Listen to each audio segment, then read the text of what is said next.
Bem-vindo a mais um episódio do podcast Ciência da Semana. As principais notícias das 2 últimas semanas comentadas do ponto de vista científico. Eu sou o professor Flávio Cunha, me formei em Física na Unicamp no ano 2000 e atualmente eu sou professor de Física para o ensino médio e também de aulas particulares de Física, Matemática para todos os níveis, inclusive para disciplinas de exatas do ensino superior.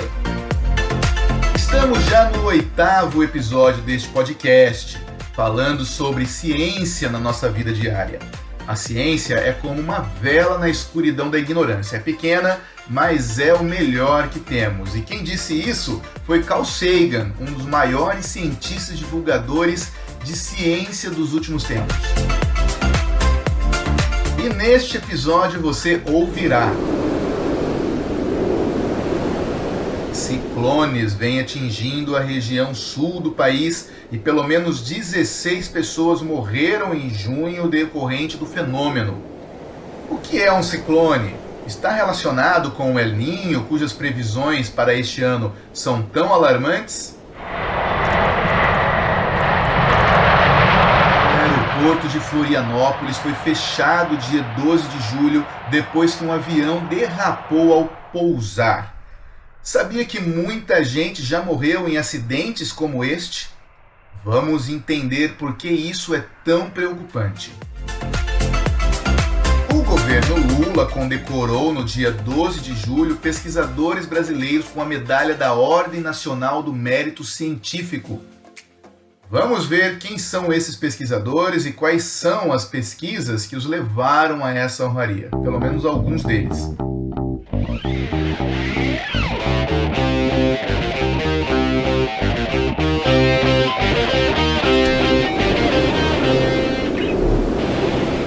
Um ciclone extratropical atingiu a região sul do país em 16 de junho deste ano, 2023, além de causar vários outros estragos como alagamentos, destruição de pontes, de plantações, teve chuva de granizo também, as temperaturas baixaram muito. As cidades mais afetadas estão no Rio Grande do Sul, onde ocorreram fortes chuvas e ventos de até 100 km por hora. Dia 12 de julho, o INMET emitiu um novo alerta de ciclone e hoje, dia 13, já tem causado novos estragos. Mas o que é um ciclone? Bom, vamos aqui nessa parte do podcast, nós vamos falar sobre a formação dos ventos na Terra, depois a formação do ciclone e se tem alguma relação com o El Niño. E teve já um episódio deste podcast, um episódio anterior, que eu expliquei sobre o fenômeno do El Niño e La Niña, que na verdade é parecido com um movimento de pêndulo nos ventos da Terra. Mas vamos lá, os ventos. Normalmente, na Terra, eles se formam por um fenômeno físico de transmissão de calor que se chama convecção. O que é a convecção? É o seguinte, a transmissão de calor. O calor ele pode ser transmitido de 3 maneiras, tá? De um ponto A para um ponto B. Um ponto A está mais quente, o ponto B está mais frio. E o calor ele pode ser transmitido do ponto A para o ponto B de 3 maneiras.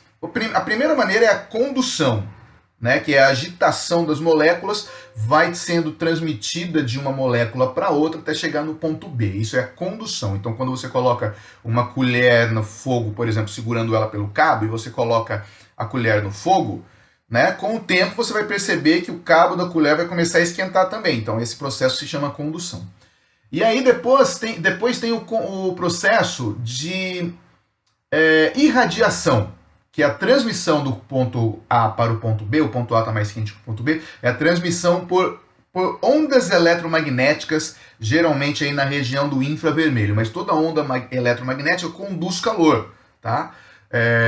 As ondas do infravermelho a gente não enxerga e a gente só recebe então o calor, que elas transmitem aí. Então o calor do Sol vem para a Terra por meio da irradiação. Se você está de frente para uma fogueira, né? Obviamente você não vai ficar para o lado do vento, né? Para o lado que a fumaça vem para você, que senão você vai ficar fedendo fumaça. Você fica do lado oposto ao vento, e mesmo assim você sente o calor da fogueira. Por quê? Por causa da irradiação, né, do fogo ali que está sendo produzido, né, pela queima daquele material que está ali na fogueira. Aquele calor é irradiado para você por meio de ondas eletromagnéticas, a maior parte na região do infravermelho, tá? E o terceiro processo, que é o que nos importa aqui, é a convecção. Então o ponto A está mais quente que o ponto B. O ar em cima do ponto A, ou então a água em cima do ponto A, o fluido em cima do ponto A, vai ficar mais quente. As moléculas, a substância mais quente, né, tem as moléculas mais agitadas, essas moléculas se afastam umas das outras, né, então o espaço entre elas vai aumentar, tá, da substância mais quente, fazendo com que essa substância fique menos densa. Tá? E aí entra aquela velha história do empuxo, lá do princípio de Arquimedes. Então, quando você tem um objeto submerso, né, uma substância que está imersa em outro fluido, né, em um fluido, ele vai receber uma força para cima que é chamada de empuxo. Tá? Então, quando você tem um objeto submerso, ele recebe uma força para cima que se chama empuxo. E no caso de um objeto menos denso do que o fluido que está ao redor dele, esse empuxo vai ser maior que o peso, e aí ele vai subir. Então, o que acontece com uma substância que está mais quente ali no ponto A? Né? Se for, no caso, a gente está falando de ar ou água. Ele vai ficar mais leve do que os seus arredores e vai subir para as camadas superiores da atmosfera, né? Ou do mar. Né? Vamos nos ater aqui à atmosfera, tá? Porque isso também, esse processo também é o mesmo falando ali de mar, de oceano, né? De corrente marítima. Mas vamos nos ater aqui à atmosfera. Então, o ar mais quente fica mais leve e sobe. Simplesmente isso, porque ele recebe empuxo, né, do ar mais frio que está ao redor. Tá? E aí, só que aquele lugar que o ar quente subiu não vai ficar vazio. Vem o ar frio do ponto B. Né? Então, e o ar quente do ponto A subiu, né? Ele vai em direção ao ponto B pelas camadas superiores da atmosfera. Então, aí vai criar uma corrente de convecção. Então, o ar frio vem do ponto B para o ponto A, né? As moléculas que estão menos agitadas, que estão mais próximas umas das outras, aquele ar mais denso, vem do ponto B para o ponto A, e o ar menos denso, mais quente, que subiu, vai do ponto A para o ponto B por cima, né? Isso vai gerar aí uma corrente de convecção entre o ponto A e o ponto B. Então a brisa marítima, por exemplo, ela se forma dessa maneira. Então durante o dia você tem um aquecimento maior na areia, né, no continente, né? Imagina você estar lá na praia de Santos, por exemplo, ou do litoral norte, Rio de Janeiro, né, nordeste. O continente durante o dia vai esquentar rapidamente. A água demora mais para esquentar, né, porque o calor específico dela é grande, então ela vai demorar mais para esquentar, a água vai ficar fria. Então, no continente, o ar quente vai subir e o ar do mar, né, o ar que está em cima ali do oceano, vai migrar, certo? Vai ser puxado, né, entre aspas, ou empurrado pela atmosfera para aquela região do continente onde o ar subiu. Então, você vai sentir ali na praia uma brisa vinda do mar. Tá? À noite se dá ao contrário. Então, à noite o continente esfria rapidamente, e no mar está quente, porque esquentou durante o dia, o mar vai demorar para esfriar. E aí então o ar em cima do mar vai ficar quente, vai subir, e o ar que está em cima do continente vai lá tomar o lugar daquele ar que subiu. Tá? E aí a brisa à noite é o inverso, é invertida, é do continente para o mar. Então durante o dia a brisa é do mar para o continente, e à noite isso se inverte. Tá? Então é assim que se formam os ventos na superfície da Terra. Então você está parado em qualquer lugar do mundo e sente uma brisa em direção ao norte, por exemplo, é porque tem algum lugar lá no norte que o ar subiu e lá no sul que o ar está mais frio. E assim, né, em relação a todas as direções do vento. Tá? E por que uma região esquenta mais com a outra? Por causa da presença de água, por causa da ausência de água, por causa da vegetação, né, construções humanas, etc. O ciclone, ele começa justamente com a subida do ar, geralmente em cima do oceano, né, um ar úmido que esquenta, né, uma região grande, né, muito grande, de vários, né, graus de latitude, em que o ar sobe de repente, se forma ali uma região de baixa pressão, como os meteorologistas dizem, né? E aquele ar quente, então úmido, sobe, aí nas regiões superiores da atmosfera vai formar muitas nuvens, né? E então, o que vai acontecer? Vai haver uma confluência dos arredores, do ar dos arredores, nas camadas inferiores, vai haver uma confluência do ar, vai haver uma corrente de convecção para aquela região que o ar subiu, tá? Então, o ciclone começa com uma massa de ar que sobe, né, por causa da convecção. Mas por que começa a girar? Então, o ciclone, essa massa de ar que vai subindo, ela começa a entrar em rotação em torno de um centro comum, né, que é chamado do olho do ciclone, e esse movimento de rotação começa a adquirir velocidades muito grandes, de 100, 200 km por hora, e é isso que se torna devastador, essa velocidade do ar girando em torno desse ponto. Conforme ele vai subindo, ele vai girando. Por que que gira? Para a gente poder entender isso, a primeira coisa que você tem que entender é que a área de baixa pressão, né, a área de confluência da massa de ar que está nos arredores é muito grande. Não é do tamanho de um campo de futebol, não. É muito grande, do tamanho de um país, do tamanho, sei lá, da região nordeste, só que sobre o oceano. Então é uma massa muito úmida e muito quente que sobe de repente, tá? Numa área muito extensa do planeta Terra. E ao subir, então imagina assim, que tem aquele ar que está mais próximo do Equador, que vai subir, e tem aquele ar que está mais próximo do polo, que também vai subir. Você sabe que a Terra está girando, né? A Terra está girando.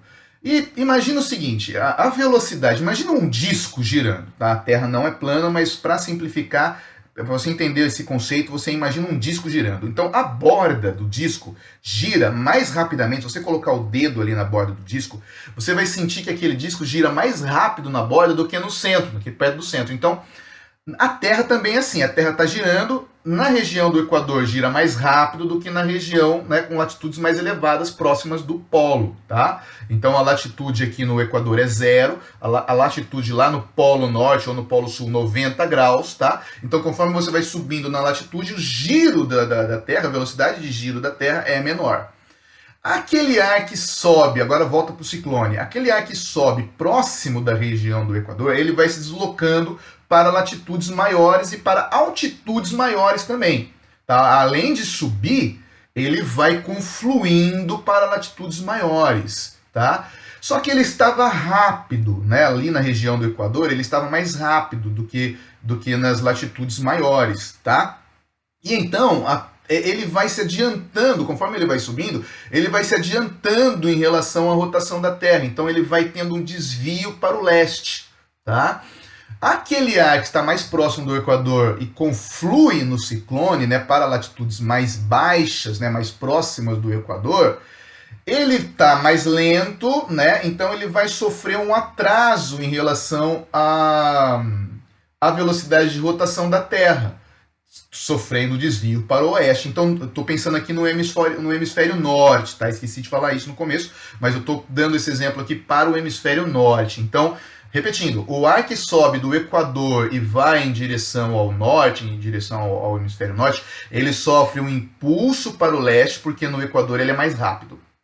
E o ar que vem do polo em direção ao Equador, que vem descendo, né, nas latitudes, ele sofre um atraso em relação à rotação da Terra. Então isso é que começa a provocar uma rotação anti-horária no ciclone. É por isso também que o ciclone ele tem um sentido anti-horário no hemisfério norte, tá bom? Que essa massa de ar começa a girar. E essa velocidade de giro chega aí a velocidades maiores de 100 km por hora. No hemisfério sul, a direção de rotação é oposta. Então, se você fizer um exercício mental aí e inverter isso daqui que eu falei agora há pouco, você vai perceber que no hemisfério sul o ciclone vai girar no sentido horário, tá bom? No sentido horário.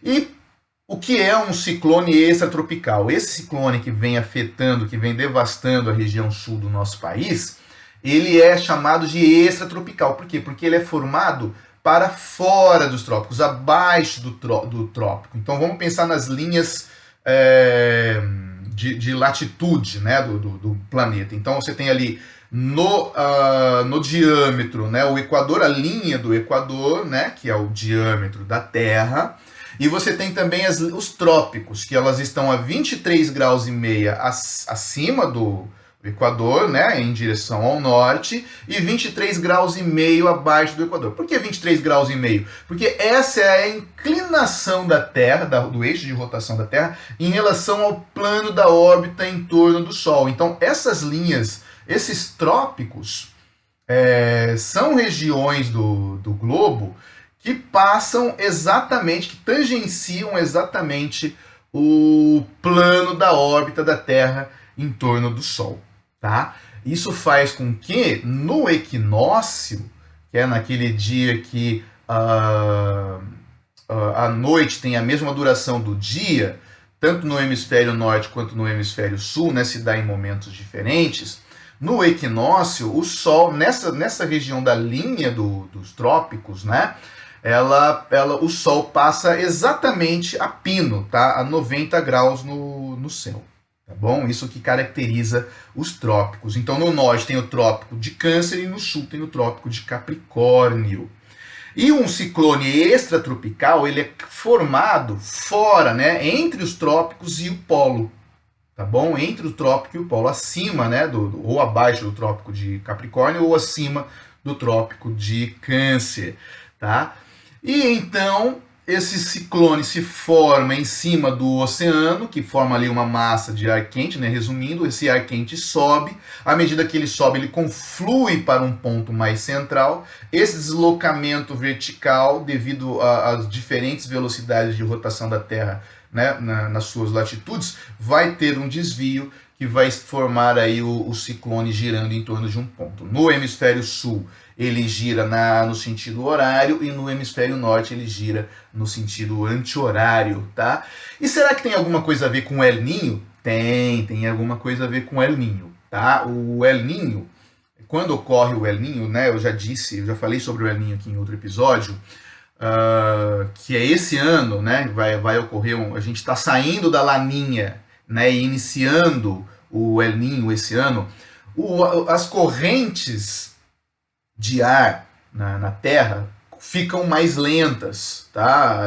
Os ventos ali já são freados lá pela convecção oposta que tem no Oceano Pacífico, e a maior parte do globo fica mais quente e seca, né? A maioria das regiões do planeta Terra ficam mais quentes e secas.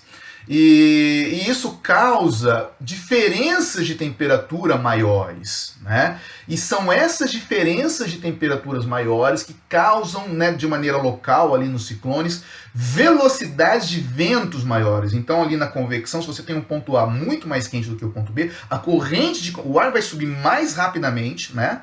E a corrente de ar frio que vem da região mais fria vai confluir mais rapidamente também, criando um ciclone mais rápido do que se não tiver o El Niño. Então o El Niño afeta sim os ciclones, dando maior velocidade para eles, tá? E isso é que causa todo esse estrago aí, tá bom? Então, mas ainda bem que nós temos o INMET, né, que é o Instituto Nacional de Meteorologia. Ele fica monitorando com satélites essa formação de ciclones e dá esses avisos com antecedência para que a sociedade se proteja. Mas é claro que a força da natureza sempre surpreende a humanidade, sempre surpreendeu a humanidade, vai continuar surpreendendo e causa, sim, muitos estragos. Vamos torcer aí para que estejamos preparados, né? Que possamos nos preparar aí, os órgãos governamentais possam preparar a sociedade adequadamente para que esses estragos não sejam tão ruins e não haja mais perdas de vidas humanas.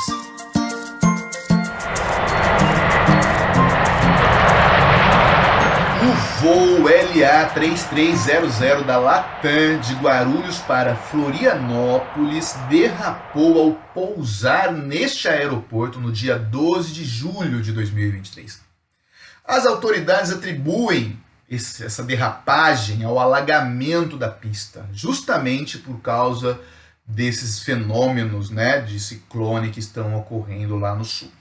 Nenhum dos 172 passageiros, nem dos 7 tripulantes sofreram qualquer dano, tá bom? Foi apenas uma derrapagem, mas o avião parou e todos foram retirados em segurança minutos depois. O aeroporto, por outro lado, foi fechado, né? Isso aconteceu aí em torno de meio-dia. O aeroporto foi fechado até a noite, até as 21 horas do dia 12 de julho, né? Para que a pista fosse checada, né? Para que se tivesse algum ponto de alagamento, esse ponto fosse tratado, né? Mas depois ele reabriu e continuou funcionando normalmente. Por que a derrapagem de um avião durante o pouso é tão preocupante? Por quê? Em 2007, houve um acidente de um avião da TAM no aeroporto de São Paulo. Tá? Durante o pouso desse avião no aeroporto, ele não conseguiu brecar a tempo, né? A pista ali é muito curta, e então o avião não conseguiu frear a tempo, mas isso até aí é normal, né? Algumas vezes, principalmente em pistas curtas, o piloto, né, o sistema ali não consegue fazer algumas previsões, e então o piloto decide arremeter. O que significa arremeter? É inverter o processo de pouso e decolar novamente, tá? E então esse avião não conseguiu frear a tempo, tentou arremeter, não deu certo e caiu, né, ali na região do aeroporto e causou a morte de 199 pessoas, né, entre os seus passageiros, tripulantes e algumas pessoas que estavam ali no prédio da própria TAM, aliás. Tá? A pista estava alagada, estava chovendo muito, e não houve atrito suficiente para brecar o avião. Aí, né, como eu disse, o piloto tentou arremeter, mas apenas uma turbina foi revertida. E o avião virou para baixo e caiu. Tá? Vou explicar melhor aqui o processo de pouso de um avião. Então, quando um avião vai pousar, ele tem três processos, três forças que agem sobre ele contra a velocidade dele, que é muito alta, para diminuir essa velocidade e ele possa pousar em segurança. Tá? A primeira coisa é a inversão dos motores. O piloto, né, ele toca o solo, né? Quando ele toca o solo, ele inverte as turbinas. As turbinas param de empurrar o avião para frente, começa a empurrar o avião para trás. Né? Ela começa a jogar o ar, ao invés de jogar o ar para trás, para que o avião seja empurrado para frente, né, pela terceira lei de Newton, as turbinas começam a empurrar o ar para frente para que o ar empurre o avião para trás. Tá? Essa é a primeira coisa, tá bom? A outra coisa é que o piloto aciona os spoilers, que são umas placas próximas ali dos flaps. Os flaps ficam na borda traseira da asa, né? Serve para fazer o avião virar, né, no céu, fazer curvas, né? Antes dos flaps, ali na região superior da asa, tem esses spoilers, que são placas que se levantam e aumentam o atrito aerodinâmico do avião, né? Como se fosse uma placa que atua aí contra o vento para aumentar a força do vento. Então também tem esses spoilers. Então a turbina começa a empurrar o avião para trás, os spoilers se levantam, o piloto aciona os spoilers para aumentar o arrasto, tá? É como se fosse aquele aerofólio do carro, né? E também esses spoilers, eles empurram o avião para baixo, tá? Por quê? Para aumentar o atrito das rodas, dos pneus com a pista. E esse é o terceiro processo de frenagem do avião, tá? Que é o atrito dos pneus com a pista. Então todos conhecem aquele barulho característico, né, do pouso do avião, que é justamente a frenagem dos pneus do avião com a pista, tá bom? E esse atrito do pneu com a pista é preponderante, é importante, tá? Como é que funciona a força de atrito? A força de atrito, ela depende da força para baixo, né, da força que a superfície recebe do objeto que está sendo atritado, tá? Então a pista vai reagir com uma força normal para cima. Então essa força de atrito para trás vai depender dessa força normal para cima, que é a reação da superfície, a força que ela recebe do objeto. E vai depender também da aspereza das duas superfícies, no caso aí do pneu, né, da aspereza do pneu e da própria pista, tá bom? Essa aspereza é medida por um coeficiente chamado coeficiente de atrito. Os spoilers, eles aumentam essa força normal, tá? Por quê? Porque o avião é empurrado para baixo, a pista recebe essa força, além do peso do avião, a pista recebe essa força para baixo causada pelos spoilers, e então ela reage com mais força. Isso faz com que a força do atrito seja maior. E também na pista, né, existem máquinas que passam ali regularmente, causando ali ranhuras na pista. A pista é constantemente recapeada, reformada, e então tem máquinas que arranham a pista, que causam ranhuras na pista para aumentar a aspereza, né? O coeficiente de atrito, tá bom? Esse coeficiente de atrito é a razão entre a força do atrito e a força normal. Então, quando você tem uma aspereza grande, você vai ter uma força de atrito maior, tá? E essa força de atrito, ela é um percentual da força normal, que esse percentual é o coeficiente de atrito. Então, a ANAC, né, que é a Agência Nacional de Aviação, ela recomenda, ela estabelece que o mínimo de coeficiente de atrito que tenha nas pistas de pouso seja 60%. O que significa isso? Que a força de atrito é, no mínimo, 60% da força normal, né, que a pista exerce sobre o avião, né, em reação à força que ela recebe do avião. Tá? Então, por exemplo, se a pista recebe do avião 1000 newtons, então a força do atrito é no mínimo 600 newtons, a força de atrito de arrasto, né, para trás, que vai segurar aí esse avião. Tá bom?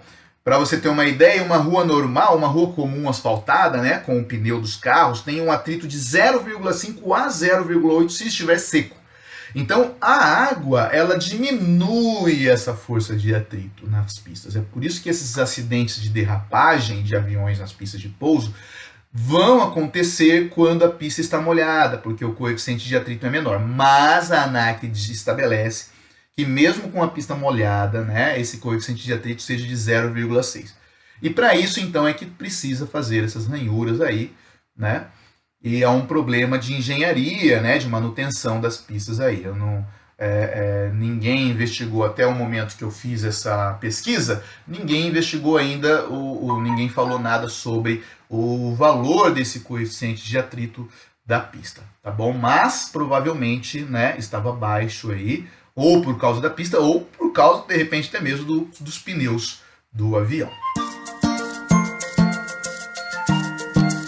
Última notícia que eu vou comentar neste podcast é sobre a medalha da Ordem Nacional do Mérito Científico. Todos os anos, a presidência do Brasil, o governo brasileiro, premia aqueles pesquisadores que tiveram pesquisas com mais destaque, que tiveram mais importância para o desenvolvimento da ciência, tecnologia e da tecnologia do Brasil. É a condecoração máxima, né, que o país tem aos cientistas que têm contribuído significativamente para o avanço da ciência, tecnologia e da inovação. É a mais alta honraria científica concedida pelo governo brasileiro, tá?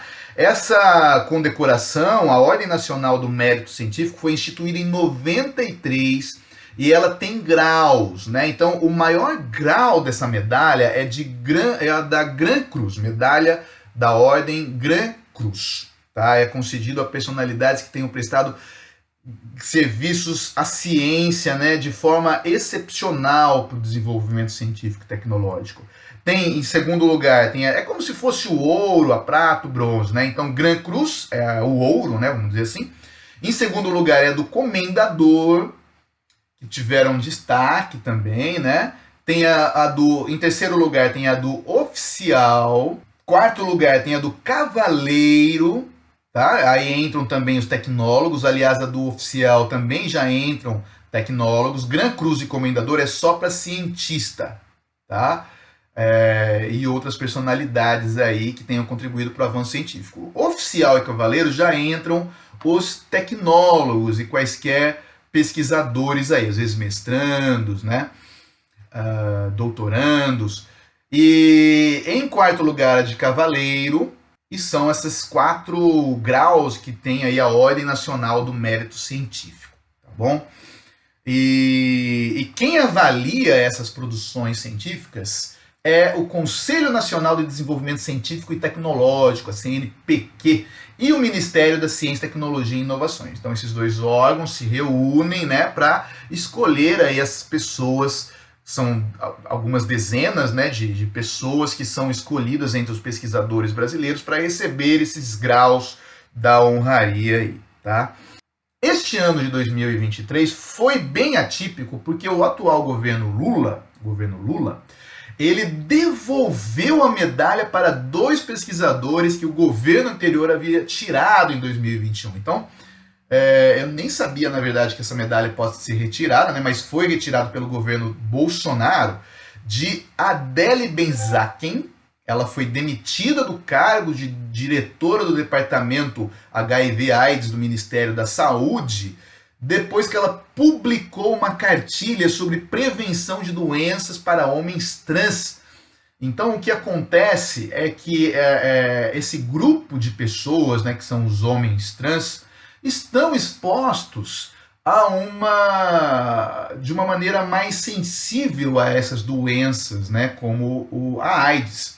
E então a Adele Benzaquem, ela promoveu o desenvolvimento de uma cartilha para esse grupo de pessoas. E ela foi demitida, então, por fazer isso, ela foi demitida desse departamento e a medalha dela foi retirada, tá? Por questões ideológicas. Já vamos comentar sobre essa relação entre ideologia e ciência, tá? E também teve o Marcos Vinícius Guimarães de Lacerda. Ele era o responsável ele foi o responsável por um dos primeiros estudos que apontaram a ineficácia da cloroquina ao tratamento da Covid-19. Então, tinha ali, né,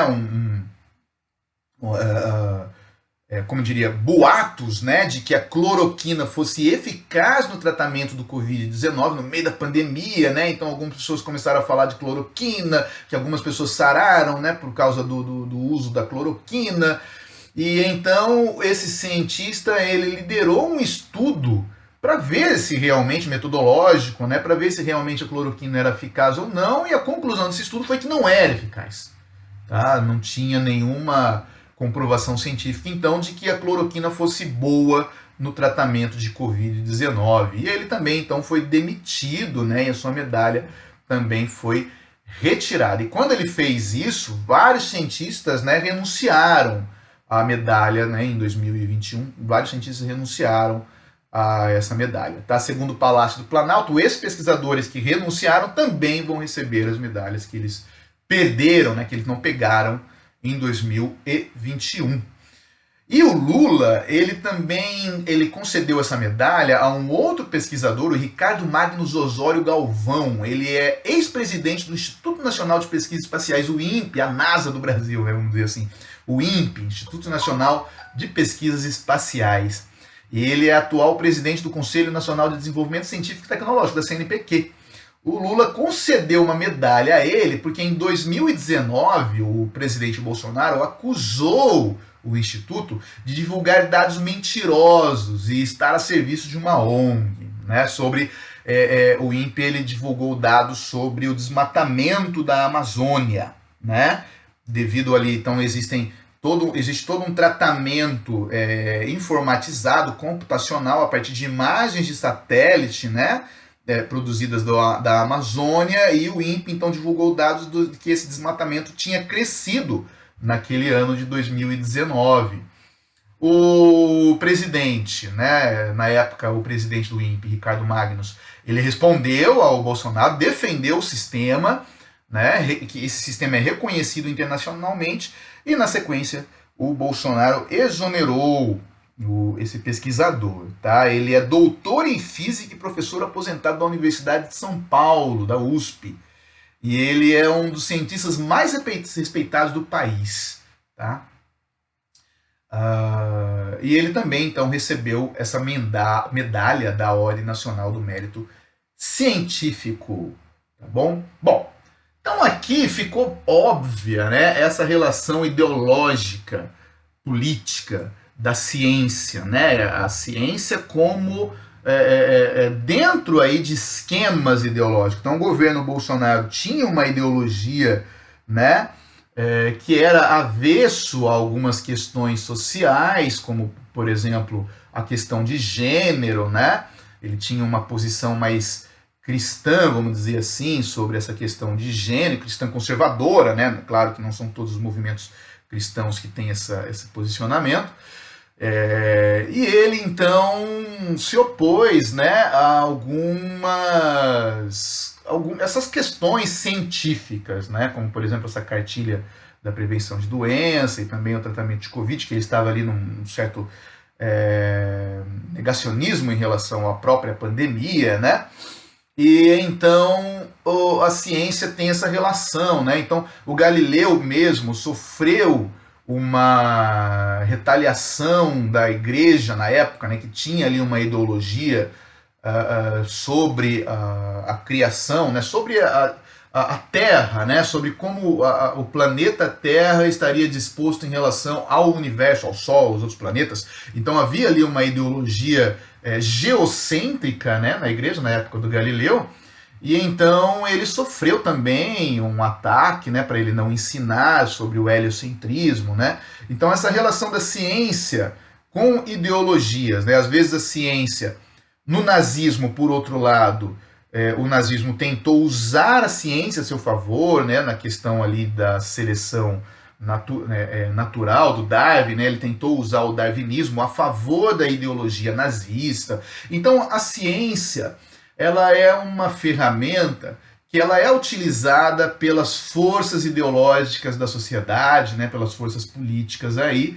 Às vezes as forças políticas elas são contrárias à ciência, às vezes elas são a favor da ciência. Tá? Os cientistas também se posicionam, né, nesse meio aí, às vezes contra alguns grupos ideológicos, às vezes a favor de outros grupos ideológicos. Então a ciência, os cientistas, eles não são neutros, né? A ciência pode até ser neutra em si, nos seus procedimentos metodológicos, mas os cientistas não são neutros, né? Eles se posicionam, né, em relação a essas ideologias.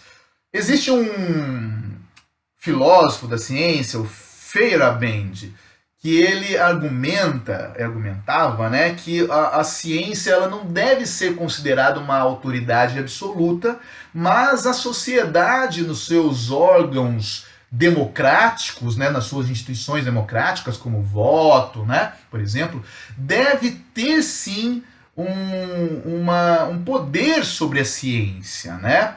Porque ele diz, esse filósofo Feyerabend, ele diz que a ciência, o método científico nem sempre foi esse que está aí. Né? O Copérnico, por exemplo, não seguiu o método científico para estabelecer o heliocentrismo. Né? Então ele diz que os avanços científicos em outras áreas do conhecimento humano, eles não ocorrem de uma maneira sistematizada, como o método científico, por exemplo. Então ele diz que ele defende a ideia de anarquia epistemológica, né, que consiste em permitir a livre exploração dos diferentes métodos, teorias, né, de uma maneira mais anárquica, de uma maneira mais democrática, vamos dizer assim. Sem a imposição de um método, de um único método científico. Né? Então ele diz que a ciência não possui, né, no decorrer da história da ciência, ela não possui um único método científico universalmente aplicável. Tá? Einstein também, no desenvolvimento da sua teoria da relatividade, ele seguiu outras questões, outras formas de explorar, né, a criação da teoria da relatividade, ela não seguiu o método científico. Tá? Então ele argumenta isso, que no decorrer da história diferentes teorias e métodos científicos são adotados, tá, nas diferentes culturas para promover esse avanço do conhecimento. Tá bom? E não existe um critério para escolher, esse aqui é o melhor, tal, né? Então ele diz que a ciência ela tem que ser submetida à avaliação social, sim, né? Mas de uma maneira democrática e não com o autoritarismo de um governo ou de um grupo de pessoas. Né? Tem que ser permitido as pesquisas e os estudos, né, do jeito que os grupos culturais quiserem que seja. É isso. Você acabou de ouvir mais um episódio do Ciência da Semana. Eu sou o professor Flávio Cunha. Lembre de compartilhar esse podcast com os seus amigos, acessar o meu canal no YouTube. O nome do canal é Física e Ciência, tudo junto, tá? Se você colocar lá youtube.com/Física e Ciência, tudo junto, sem acento, circunflexo, você vai chegar no meu canal. E me ajude a divulgar mais ciência pelo nosso país. Obrigado, até mais.